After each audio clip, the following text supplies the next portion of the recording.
Medical university result घोटाले में नया खुलासा। तत्कालीन कुलपति टीएन दुबे और रजिस्ट्रार संजय तोतड़े ने खेला खेल।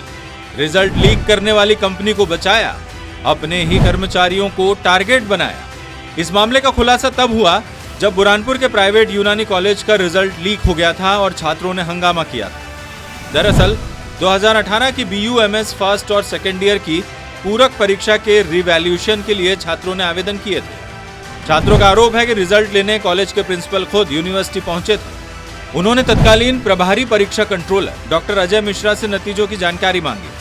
मिश्रा ने रिजल्ट तैयार करने वाली कंपनी माइंड लॉजिक से जानकारी ली। कंपनी ने नतीजों की टेबुलेशन शीट दिखाई और इस शीट की एक फोटोकॉपी प्रिंसिपल को दे दी, वो भी रिजल्ट कमेटी की स्वीकृति के बगैर।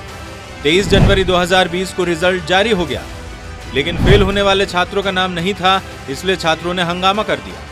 मामला सामने आने के बाद अब क्या होता है?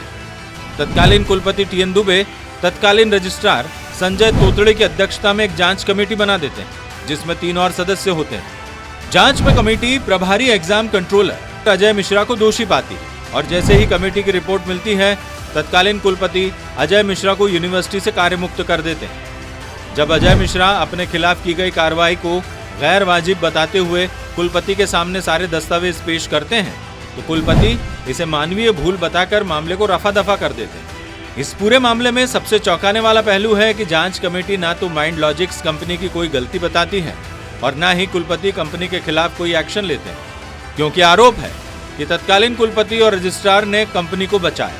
अब कैसे बचाया? द सूत्र ने इसकी पड़ताल की। द सूत्र के हाथ लगी गोपनीय TR शीट। ये वही TR शीट है, यानी रिजल्ट की टेबुलेशन शीट। 23 जनवरी 2020 को जो रिजल्ट जारी हुआ, उसमें बुरहानपुर के प्राइवेट यूनानी कॉलेज के छात्रों का रिजल्ट ही नहीं था। इस TR शीट में ये साफ तौर पर देखा जा सकता है। और जब इसी शीट को अजय मिश्रा ने कुलपति के सामने पेश किया, तो मानवीय भूल बताते हुए पूरे मामले को रफा दफा किया गया। रिजल्ट कैसे जारी होता है वो भी समझिए। Mind logics company TR sheet बनाकर एग्जाम कंट्रोलर को देती है। इस शीट पर एग्जाम कंट्रोलर और माइंड लॉजिक्स कंपनी के प्रतिनिधि के साइन होते हैं, यानी इसे हैंडओवर किया जाता है।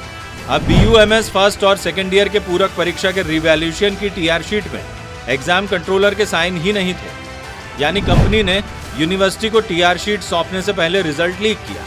खास बात यह है कि जांच समिति के अध्यक्ष संजय तोतड़े ने कंपनी को बचाने के लिए एग्जाम कंट्रोलर अजय मिश्रा के कमरे की CCTV रिकॉर्डिंग के आधार पर उन्हें दोषी करार दिया था, ना तो ये देखा कि हैंडओवर शीट में दस्तखत है या नहीं।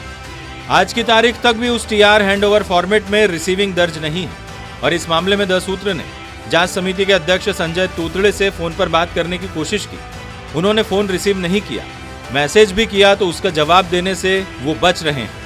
साथ ही प्रभारी परीक्षा नियंत्रक अजय मिश्रा से बात की तो उन्होंने केवल इतना कहा कि वो अब इन आरोपों से बरी हो चुके हैं, इसलिए वो कुछ कहना नहीं चाहते। लेकिन सवाल है कि रिजल्ट तैयार करने वाली कंपनी माइंड लॉजिक्स इंफ्राट्रैक पर यूनिवर्सिटी के अधिकारियों की इतनी मेहरबानी क्यों हरदम कंपनी के कारनामों पर पर्दा डाला गया? कंपनी से ऐसी मोहब्बत आखिर क्यों थी? यानी दाल में काला नहीं, बल्कि पूरी दाल ही काली नजर आती है। यदि समय रहते कुलपति और रजिस्ट्रार कंपनी के कारनामों को उजागर कर देते, तो मेडिकल यूनिवर्सिटी में रिजल्ट का इतना बड़ा घोटाला नहीं होता।